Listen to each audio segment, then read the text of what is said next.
चंद्रमा भगवान के जन्म पर बड़ा दुखी था। जब भगवान पालने में थे तो चंद्रमा बहुत नाराज था, टेढ़ा मुंह किए हुए था। उस समय की नक्षत्र गणना देख लो तो भी टेढ़ा ही दिखेगा। तो भगवान ने पालने में कहा भाई तू क्यों दुखी है, प्रकृति श्रृंगार कर रही है।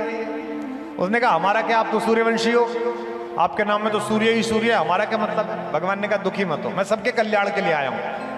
आज से मेरा नाम कभी तेरे नाम के बिना नहीं लिया जाएगा, दुनिया मुझे रामचंद्र के नाम से जानेगी, तू भी प्रसन्न रहे।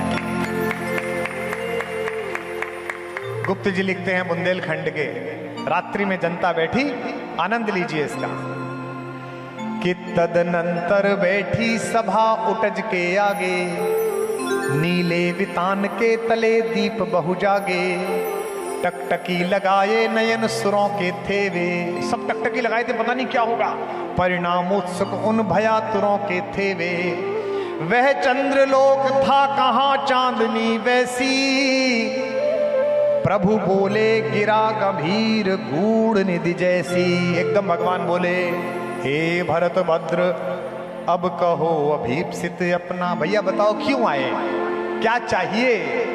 सोचिए जिसके कारण उनके परम प्रिय भाई को इतना कष्ट सहना पड़ा, उस भाई से भाई पूछ रहा है कि तुझे चाहिए क्या। सब सजग हो गए भंग हुआ जो सपना। भरत ने कहा, हे आर्य रहा क्या भरत अभीप्सित अब भी, मुझे और क्या चाहिए भैया, मैं तो इसी दिन के लिए पैदा हुआ था कि मेरी मां के कारण मेरे पिता कष्ट पाकर मरे, आप इस पेड़ के नीचे बैठे रहें, भाभी के पैरों में बिवाई फट जाएं, इसी दिन के लिए पैदा हुआ था। कहते हैं मैं इस बात से परेशान नहीं हूं कि आपको इतना कष्ट हुआ, आज मैं इस बात के लिए परेशान हूं कि आपने मुझसे ये पूछा कि मुझे क्या चाहिए। मैंने अभी थोड़ी देर पहले कहा था कि अगर भगवान के सामने ये तय करना पड़ा कि उसे क्या चाहिए, हमको क्या चाहिए, तो भगवान फिर किस काम का है। कहता है कि आर्य रहा क्या भरत अभीप्सित अब भी।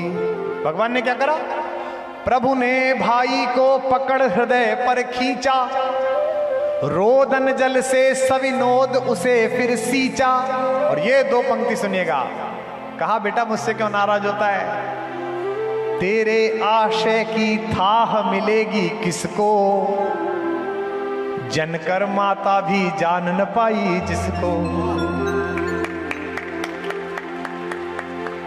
100 बार धन्य वह एक लाल की माई, आप भी बोलना, 100 बार धन्य वह एक लाल की माई, जिस जननी ने है जना भरत सा भाई।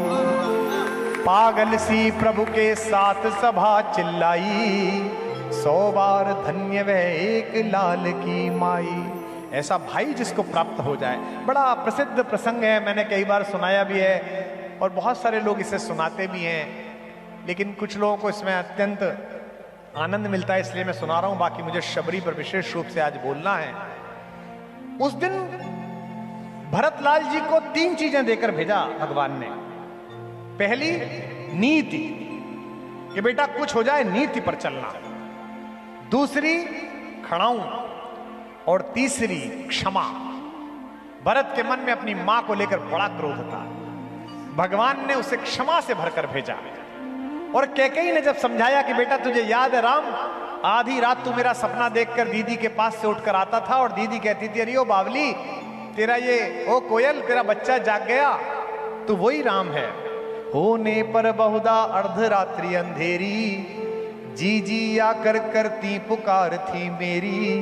लो कुहुकनी अपना कुहुक राम यह जागा, निज मंझली माँ का स्वप्न देख उठ भागा। तू वही राम मैं वही के कई तेरी, होने पर बहुधा अर्धरात्रि अंधेरी। राम क्या कहते हैं, हे अम्ब तुम्हारा राम जानता है सब, इस कारण वह कुछ खेद मानता है कब। छोटे छोटे बातों में गुस्सा हो जाना, क्रोध हो जाने वाले लोगों, इस प्रसंग से दीक्षित जी ने इस बहाने याद दिलाया, यही ध्यान रखना कि अगर क्षमा इतनी बड़ी है जितनी राम में है तो तुम्हारे घर में रामायण है, और अगर समाई इतनी भी नहीं है कि 5 गांव भी नहीं दे सकते तो तुम्हारे घर की महाभारत को कोई टाल नहीं सकता। ये तय बात।